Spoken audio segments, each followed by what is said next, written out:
Yeah, all apart from the feathers. We don't have feathers, we only have ducks.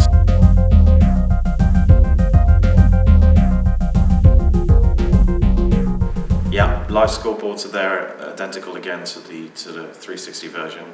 They'll be built in, you'll see them in the front end, and you'll write to them exactly the same way, they work exactly the same way. Yeah, and the players will be able to, offline, they can look at their scoreboard through the website.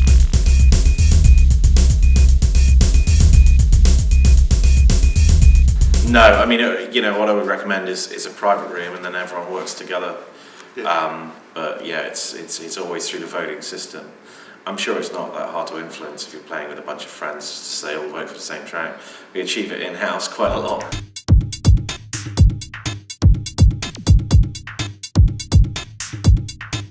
International, as far as I know, I think there are hardware restrictions perhaps on the PS3 to region. No, I think it's region 3, so you can play against US people. It works like every other matchmaking service.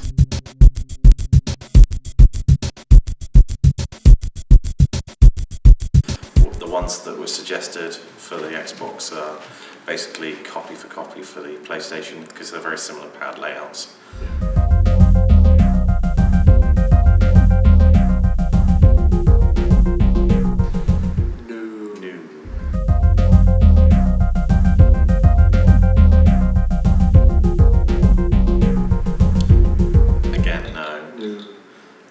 It's kind of straight into races, sort of championship order. So. Yeah, and it's focused around immediate getting into games very quickly, not waiting for players. The whole voting system, which we can talk about now, is all focused around player choice. Do you have questions about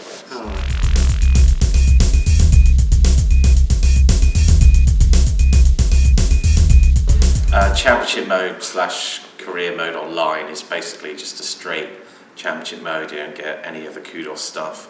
It's just basically allows you to use your own career-based bike, so you can use all your liveries and stuff like that, but you don't. It doesn't have any of the kind of reputation stuff. And there's a second point, because I don't know whether that's a separate question from Ronan or not, but there's a question from Ronan about the fact that can I turn off all of these kind of bonuses, and there is a straight championship mode where you don't do any career stuff, so which you could do. So.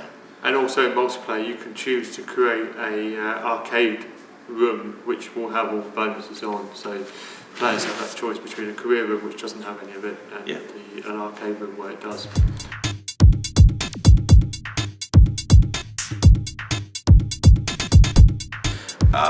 It's totally different now. We have sort of 6 months work on it since that last footage, and it's far more realistic now, and you don't slide sideways. Yeah, I mean, one of the testament to that, I was down in Silverstone recently talking to Biker Press and Gamer Press, and when I've done PR coverage on this game before with Biker Press, you always get that fear because they understand motorcycles, they do track days.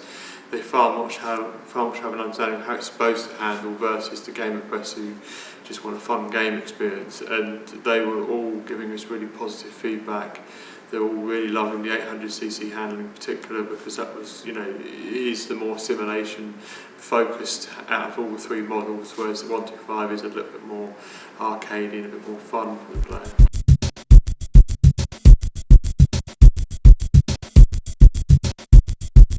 No, the HUD's identical in all modes.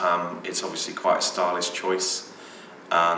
We'll gauge the reaction of that style choice. But yeah, it's identical in all modes. We wanted to break out and do something a bit different, and we're just going to see how people respond to it.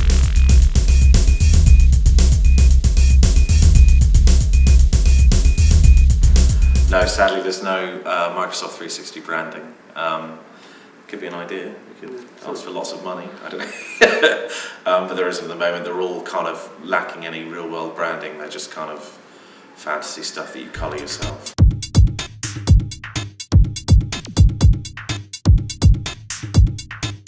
There isn't. They're always crossed at the moment, but the standard built-in bikes will perform just as well as the custom bikes.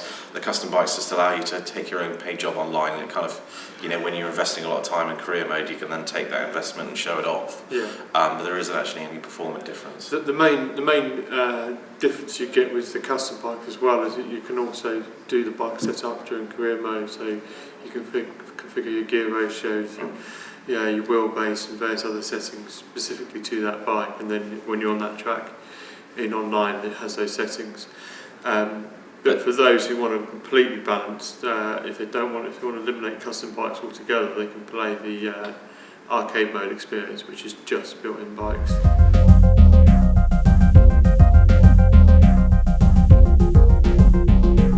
MotoGP riders will never ride without traction control, some form of traction control. I know that Casey Stoner runs with a lot less than a lot of them, but there's, no one, it's all rumours anyway, not entirely sure.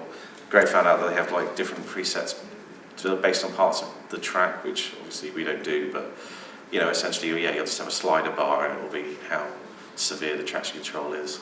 Yeah.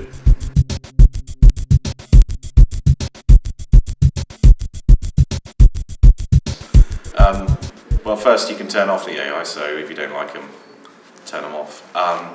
Secondly, we've done a lot of work on the behaviour. It's a lot more difficult to make 20 objects who are kind of all trying to flock and move around each other, to avoid each other, than even 8 like other rival products do. But they perform well. They race well on a single player, so I can't see any difference between that and racing in multiplayer. If anything, the first corner in a multiplayer game is actually harder with 20. Try 20 players on the 20 first corner, players, and and you really they have are to a lot less precise. Look for the opportunity to get through the pack. We've done massive amount of improvement to the AI, so 10, 16 players with AI turned on, it's actually quite a nice spread. Yeah.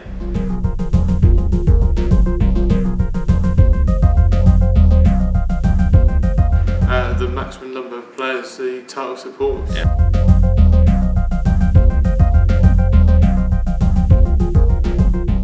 We've certainly put safety features in place to try and prevent cheating. So I know that earlier versions of the Climax titles that we worked on had holes in the tracks and stuff like that, and they've all been sewn up as far as we know. But we are doing a DLC download, so there could be opportunities there if problems arise to either reset the leaderboards or do something to alleviate any problems. But at the moment, we don't think there are any. Plus, we'll flame them on here if we see cheating.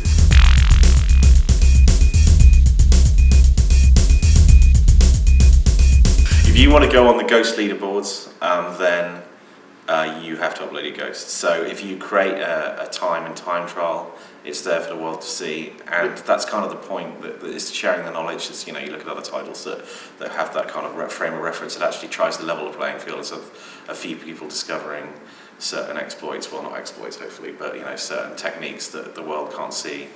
The whole reason for it being there is so sort of more beginner players can kind of see how the experts work.